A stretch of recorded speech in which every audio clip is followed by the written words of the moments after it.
కానీ పండగ పుట్ట అల్లుండి బిడ్డని రమ్మనద్దా? ఓసారి ఫోన్ చేయరాదు? అరే అన్యకాడికి కాదు కానీ ఒకసారి అక్కకు ఫోన్ కలుపురా, మాట్లాడదాం.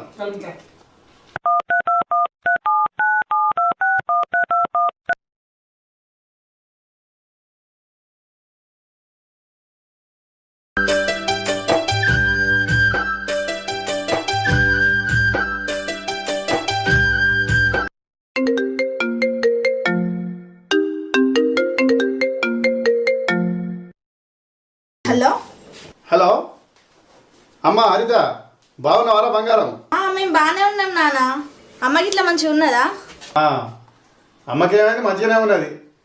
ఇగో అమ్మకి తన మాట్లాడు. హరిత మంచిగున్నారా తల్లి? అల్లుడికి ఇట్లా బాగున్నారా? రేపు ఉగాది పండగ కదా బిడ్డ, ఇద్దరు రెండమ్మా.